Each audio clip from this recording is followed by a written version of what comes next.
Good morning. Thank you all for joining us today. I'm Constable Ryan Gable with Montgomery County Constables Office Precinct 3. The aim of this press briefing is to inform the public about my office's initiatives to address child exploitation in the greater Houston area, particularly southern Montgomery County. In a groundbreaking collaborative effort, the Montgomery County Precinct 3 Constable's Office and the Houston Police Department have come together to tackle child exploitation and human trafficking. This operation draws on the expertise of the Human Trafficking Rescue Alliance and the members of the Houston Metro ICAT Task Force, with essential backing from the Montgomery County District Attorney's Office.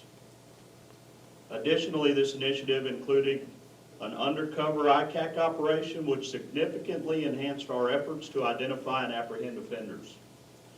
The internet has evolved into a significant platform for offenders who exploit children and traffic victims for sexual purposes.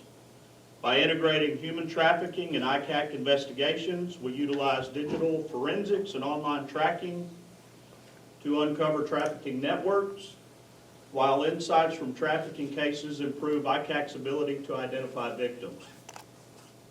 Our mission focused on detecting adults who exploit and solicit children online, particularly through social media, chat applications, and other identified platforms that are rich in potential exploitation. Concurrently, a separate team of investigators scoured these same social media networks to locate what we suspected were juveniles being sexually trafficked. Employing undercover strategies, we aim to attract these victims and their traffickers successfully, rescuing the victims and apprehending the traffickers. This operation spanned 3 days and produced the following outcomes from our initiatives. It netted 7 arrests for prostitution, 3 arrests for promotion of prostitution, identified traffickers, 4 arrests for online solicitation of a minor, which included the capture of a registered child sex offender, 1 arrest for child trafficking, 1 arrest for unlawful possession of a firearm by a convicted felon, 1 arrest for evading law enforcement, 1 arrest for possession of a prohibited weapon, and 2 arrests related to drug offenses. All the charges outlined are classified as felony offenses under Texas law. In addition to these figures, we received 6 reports from trafficking victims who contacted us during this operation. These individuals are real people whose lives have been irrevocably altered due to the collective efforts of everyone involved in this mission. Each charge, arrest, and life affected serves as a powerful reminder of what we can achieve when we unite to safeguard the most vulnerable members of our society. My office remains committed to identifying those who seek to exploit and traffic our children. We will continue to collaborate with our law enforcement partners to ensure these offenders are held accountable. In addition to our office, the Houston Police Department, and the Montgomery County District Attorney's Office, I would like to thank the following agencies for their work and assistance in making this such a successful operation: the Department of Public Safety, the Texas Rangers, the Montgomery County Constable's Offices Precinct 1, 2, 4, and 5, the Humble Police Department, and the LaPorte Police Department. We had some non-governmental organizations I'd like to recognize as well: the YMCA, DPS Victims Assistance, the Landing, and the BCFS. With all of that said, thanks again for being here today. I'd like to turn it over to Commander Zia with the Houston Police Department.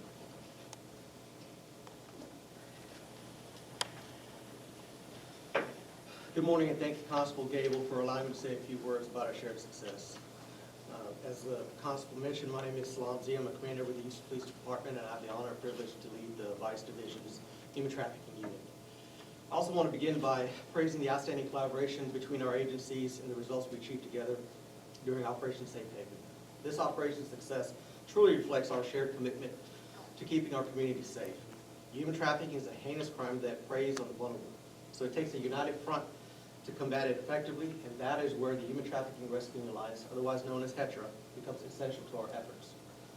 HETRA, which originated in 2004 through a federally funded grant, champions a collaborative model where all levels of law enforcement agencies and non-governmental organizations, including victim advocates, leverage each other's talents and resources to address public safety as a community.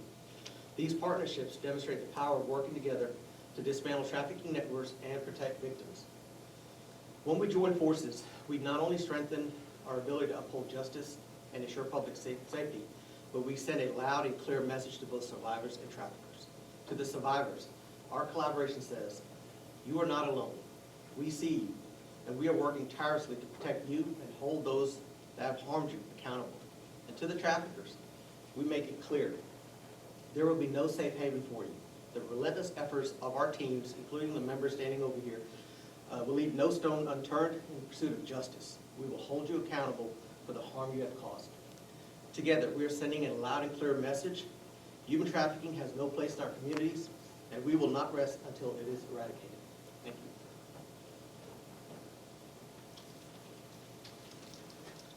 you. Good morning. My name is Donna Hansen, and I'm a prosecutor with the Montgomery County District Attorney's Office. I work for our elected Brett Ligon. My current assignment is that I am the Division Chief of the Special Victims Unit. As a part of that, we are working closely, not only with Precinct 3 and members of the ICAT task force, to eradicate human trafficking in our jurisdiction. We are so thankful to HPD for coming up and sharing their knowledge and experience with us in terms of their investigations. We appreciate that they have given us a knowledge base for how to target traffickers for the right types of cases.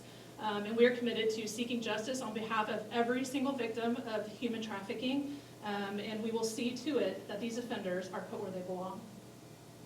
If anybody has any questions, we'd be happy to answer them.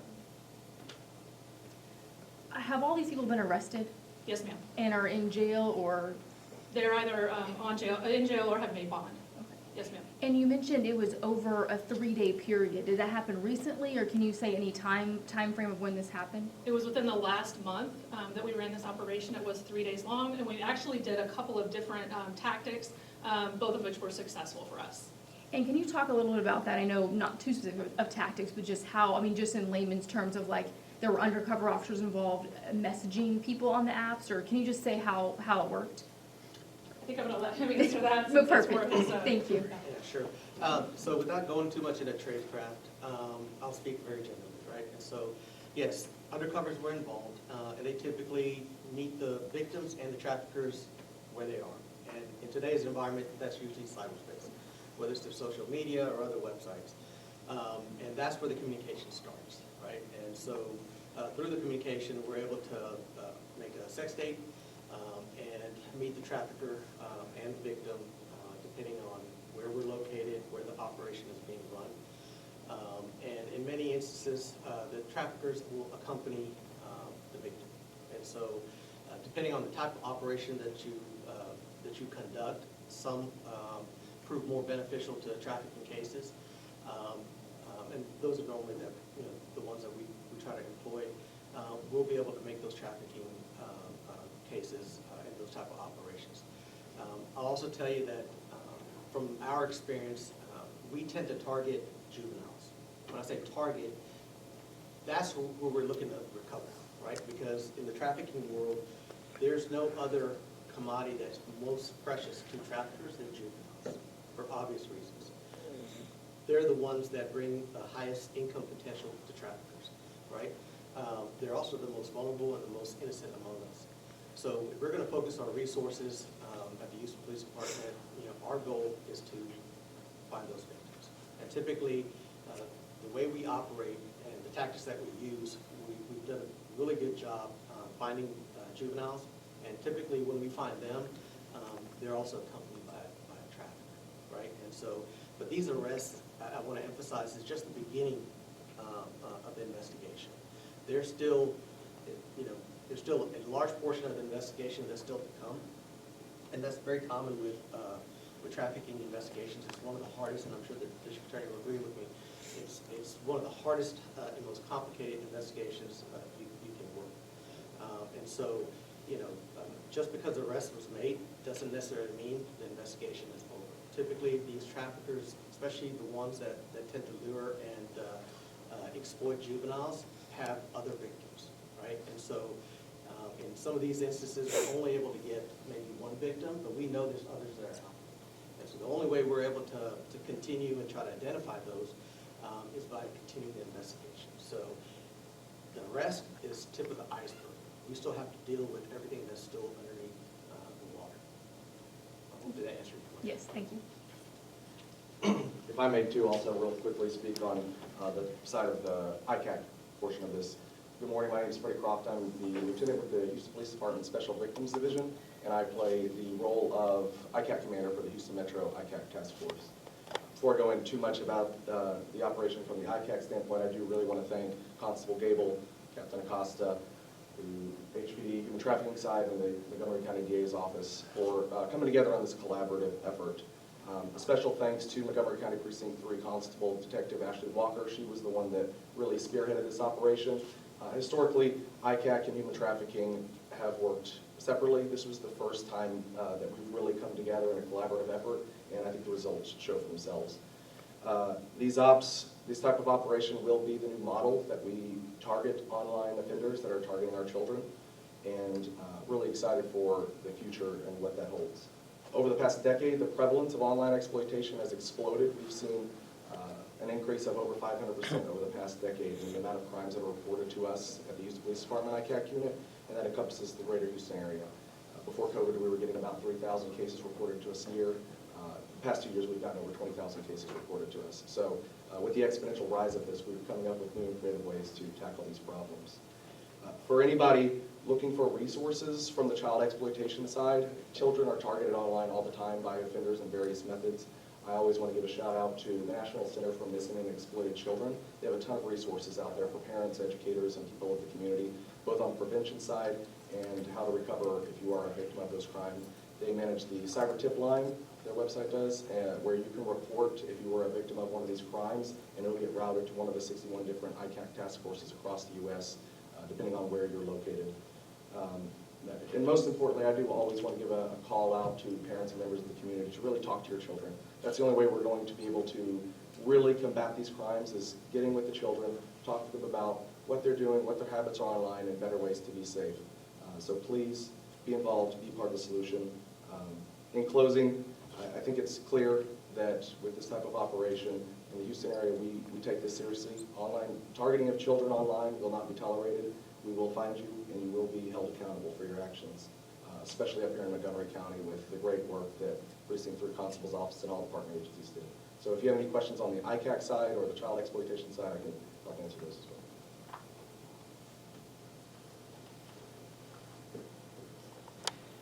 Are there any more questions for anybody? Do you have anybody in Spanish that can give us some comments? We have somebody. That's what I was thinking. You said a lot, so I want to make sure I answer your question properly. So you want to know what law enforcement can do to help educate the Hispanic community? Is that No, essentially? basically, if this information is going to be completely translated in Spanish correctly, most of my listeners, they don't.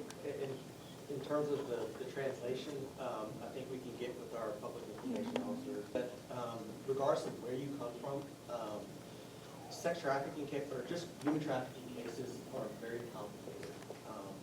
And it's a very highly underrepresented crime within within the criminal justice system. And there's really two reasons for that. The biggest reason is the victims don't think that they're victims. And I think that has a lot to do with the exploitive situation that they're in. They're under the manipulative control of the exploiter, the trafficker. And so sometimes it's their boyfriend, other times it's a family member. And so they may not view themselves as being trafficked. So when there is an encounter with law enforcement, and law enforcement tries to understand the nature of the situation, and sometimes even when you ask them, are you being trafficked, they'll say no. And it's very common that we'll encounter trafficking victims who, once we look back and do our research, they've had encounters with police and several times have said, I'm not a victim, I'm not a victim. So it's not uncommon that it takes several encounters, right, or experiences before a victim actually comes out and says, I'm a victim. So I think on the Houston Police Department side, we have educational material on our website. It's in, I think, about 25 languages, including Spanish. The Human Trafficking Unit, as part of the Human Trafficking Rescue Alliance, we do podcasts, we've done public messaging campaigns on YouTube. Our folks go out to community events. The last time we went out to one was the Alianza Confianza on the East End, in Houston. We'll have tents set up where members of the community can come up, get information, Spanish-speaking officers over there. You know, for those that either want to know more or want to contact somebody to maybe report, first of all, if you're in immediate danger, you should call 911, right? And that's first and foremost. If you don't report it, nobody's going to know. We're not going to know the whole picture. The second thing is, you know, lean to your local law enforcement agencies. Most, if not all law enforcement agencies, usually have somebody that is bilingual. And so we can connect, you know, the victim or concerned citizen with somebody that speaks the same language so that they can truly understand what the concern is. And on top of that, if there's a particular need within a community, we're always willing to do something special, whether it's a podcast to talk about a particular crime or a particular concern in the community, in this case, human trafficking. We're more than happy to do that.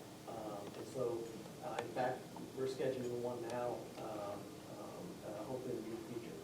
You guys know that in January is Human Trafficking Month, right? And so it's not that we only take 1 month to focus on human trafficking, but that's the month that's been nationally recognized as a way to send a message to the entire community that, hey, this is important to us. It's not just a problem for the folks that are impacted, but it's a community responsibility, right? And so there's a lot of public messaging campaigns that go on through during that month.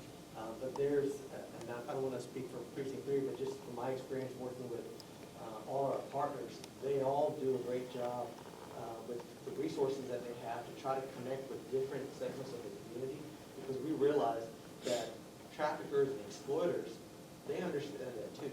You understand? So they're evaluating the landscape just as we are. And so they're going to go, as exploiters do, they're going to go and they're going to target individuals who, one, aren't going to talk, right? Don't feel like they can talk because maybe, as you had mentioned, they could be undocumented, right? Or maybe they are segregated from the community for whatever reason. Because they know that will allow them the opportunity to build a rapport relationship with them to start the exploitation process. So hopefully that answered some, if not all, your questions. Anybody else have any more questions? How many? I believe we have one. Ms. Rescue, please. Thank you. Can somebody tell us what we're looking at here? Who are these people? These gentlemen up here were arrested. These were the male traffickers.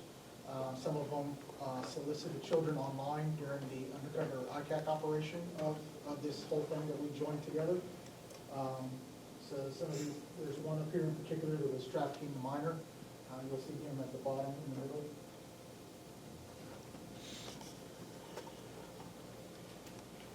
And what charges are they facing and how much?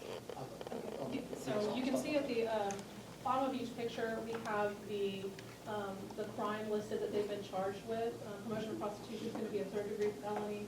Compelling is going to be a first degree. Online solicitation of a minor is a second degree. So that's what those guys are facing. And then we have another set of people coming back. Okay. So prostitution for the first and second time, we're going to be a Class B misdemeanor. Then it gets enhanced to a Class A misdemeanor. And then once you have 3 or more convictions for prostitution, it would put you in that state jail felony range.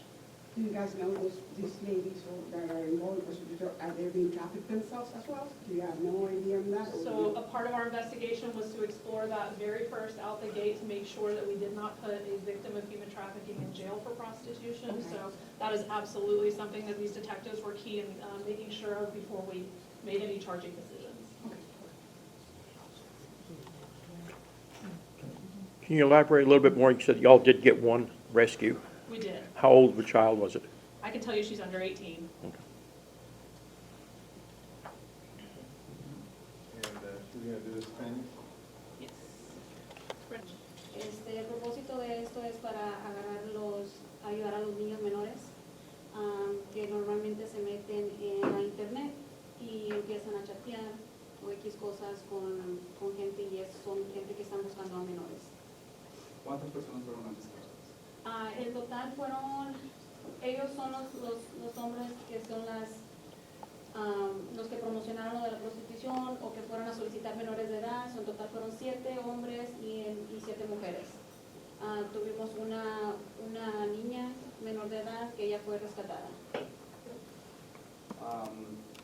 Entre esas personas obviamente también hay personas afectadas de la comunidad hispana, latina. Claro que sí, siempre. ¿Cuál es el mensaje para los padres, las familias hispanas? Lo que les puedo decir es que se involucren mucho con sus hijos, que chequeen mucho sus tabletas, sus teléfonos. Si tienen alguna pregunta pueden siempre llamar a cualquier recurso y pedir ayuda. Si tienen una pregunta, por ejemplo, a veces nuestros hijos bajan ciertas apps y nosotros no sabemos qué es lo que es, entonces ustedes pueden hablar y preguntar sobre eso. Es mejor preguntar a que quedarse con las dudas. Mucha de nuestra comunidad es comunidad que no tiene documentos. ¿Qué le puedes decir a ellos? Nosotros no nos vamos a los documentos, nosotros venimos aquí a ayudar a la gente, no importa que tenga papeles o no importa que no tenga papeles. Estamos aquí para ayudar y brindar lo más recursos que podamos. ¿Este operativo fue durante cuánto tiempo? ¿Se puede leer más o menos? Varios días, Este mes. sí, de este mes, sí. ¿En qué localidades tomó esto? ¿En qué localidades de lo que es el sector norte de Houston o solamente en el área de Montgomery? En el área de Montgomery. En el área de Montgomery. Sí. Estuvieron completamente en conjunto con Houston para el apoyo, ¿verdad? Sí. Ok. Y ustedes cuando se dan cuenta que la persona está siendo victimada, ¿cómo ustedes pueden, o sea, cómo pueden preguntar, si se puede decir, las carnadas, o sea, los detectives encubierta, ellos mediante el internet identifican exactamente el área donde la persona está para llegar ahí o cómo hicieron? Perdona. Como ¿quién Supongamos que la persona está siendo afectada en Montgomery, pero la persona vive en Houston, ese es otro condado. Ustedes tuvieron que colaborar con el área de Houston para poder tomar a la persona. Sí, siempre colaboramos mucho. Por ejemplo, Houston nos ayudó mucho y nos brindó mucho apoyo para todo este operativo. Así que nosotros agarramos los recursos para poder brindar esa ayuda para las víctimas y a las niñas. Pero las agarramos, por ejemplo, si no importa de dónde sean. Pueden hacer de Harris County, pueden hacer de Galveston, no importa. Si ellos vienen acá con nosotros, nosotros brindamos esa ayuda. Perfecto. Otra pregunta que te iba a hacer. Cuando hablamos de un porcentaje de afectados, ¿me podrías dar más o menos un porcentaje de la comunidad hispana que está siendo afectada en estos momentos durante el último año, 2 años, vamos a decir prácticamente? Honestamente no te podría dar el porcentaje, pero sí hay un gran porcentaje de hispanos. Exactamente. Sí, hay un gran porcentaje. Y tenemos muchos también que son víctimas que vienen de otro país Exacto. y están aquí ilegalmente y nosotros nomás ellos vienen a hacer esto y no saben que pueden reportarlos. Tienen miedo, Sí. tienen miedo por eso. Ok, perfecto. Hay alguna línea de teléfono donde ellos se pueden comunicar. La comunidad hispana puede comunicarse con ustedes y decir, ¿sabes qué? Puedo llamar por teléfono a este safe phone donde no me van a juzgar y puedo dar mi información para reportar que mi hija, mi hijo o un sospecho de una persona que está siendo victimizada o victimized por este tipo de ring, de prostitución y de tráfico humano. Sí, como por ejemplo dijo Houston, ellos siempre, por ejemplo, si mete usted en línea siempre hay páginas que se pueden meter y pedir esos recursos.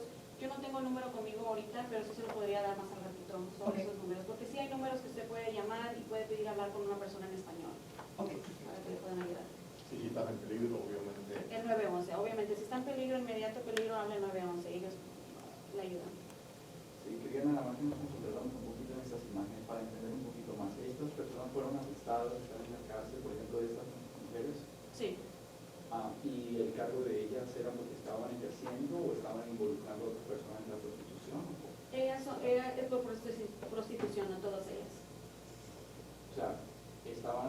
tocando a otras personas en la prostitución o ellas estaban ejerciendo? Ellas estaban ejerciendo.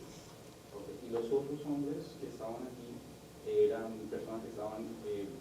Por ejemplo, si tú le miras allá arribita, donde dice Online Solicitation of a Minor, eso quiere significar que él estaba metiéndose en línea para solicitar a un menor. ¿Sí me explico? Ok. Y los de abajo son por promoción de prostitución. Él estaba promocionando a las personas para prostituirse. Ok. El de abajo, ahí había uno de una arma, algo pasó durante el caso y a él lo arrestaron por posesión de arma, por un felonía. Ay, no alcanzo a leer el último.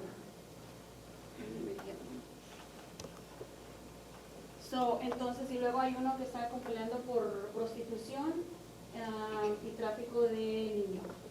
La persona que está arriba dice eso, online solicitation of a minor. Él es un registered sex offender, ¿verdad? Es que no lo alcanzo a leer. El primero, el señor de arriba. Él es un registered sex offender, ¿verdad? Sí. O sea que básicamente ya tenía Él ya tenía registrado, cargos, sí. tenía cargos. Sí. Ok, perfecto. Las edades de estas personas, ¿podemos decir? Por ejemplo, ¿la edad es de quién? ¿De los que están arrestados o de los...? Se me hace que eso es público. Eso ustedes lo pueden obtener. ¿Algo más que nos quiera decir? Nada más hay que estar al tanto de los niños y cualquier cosa, no tengan miedo en buscar ayuda. Mucha gente no piensan que llamar a la policía es algo peligroso, pero en realidad nosotros estamos aquí para ayudarlos. Consejos para los padres. Estar al tanto de los niños, chequearles todo, estar al pendiente. Miran algo raro, llamar, Educarse. educarse sobre todo. Thank you. Said that this crosses all demographics, that no matter how safe parents feel, hey, I watch their phone, I have this parent guard on the phone, whatever app it is, this doesn't matter if it's somebody that works in a professional setting or somebody that works elsewhere, that this crosses. Can you say anything about that? Like how careful, like if you think you're safe, this is all demographics. It's human, it's not an area of town. Yeah, that's true. I mean, child exploitation doesn't have any demographics. It doesn't care about demographics. If a child has access to the internet, they have a smartphone, they're on it, they're unsupervised with it, they're exposed to it. It doesn't matter any kind of social background, economical background, nothing matters. We see it coming from all sorts of backgrounds when we open up these cases. Can we get your name? Captain Adam Acosta. So on the screen right now, there's only one that's shown as a registered sex offender. Will the others eventually, through the process, be registered sex offenders? So I can let the DA's office comment more, but, you know, as the cases go through the prosecution phase, and then you're talking later on down the road with punishment and stuff like that, that could be a requirement that could be set as part of their conditions, yes. Do the agencies have difficulty, are there any challenges keeping track of sex offenders that are registered? So the Texas Department of Public Safety, the DPS, they have a national or state registry for us. So no, we know who's typically registered and whatnot. As soon as we get an ID on somebody and we can do a good background on them, we typically know if they're a registered sex offender. So. Is there any statistics on the recidivism rate on registered sex offenders? I don't have any of that information. Do you see the efforts expanding at all in the next year, or any new resources that you might have at the state, federal, or other levels that can help to widen the net at all? You know, I can let Lieutenant Croft speak on funding and resources from the grant standpoint, but, you know, we're always looking to expand. You know, we're always asking for new resources and whatnot, so Constables always in the Commissioner's Court, we're looking for new ideas, new positions, stuff like that. Lieutenant Croft has been a huge help in assisting our agency with funding to get more technology, training and whatnot.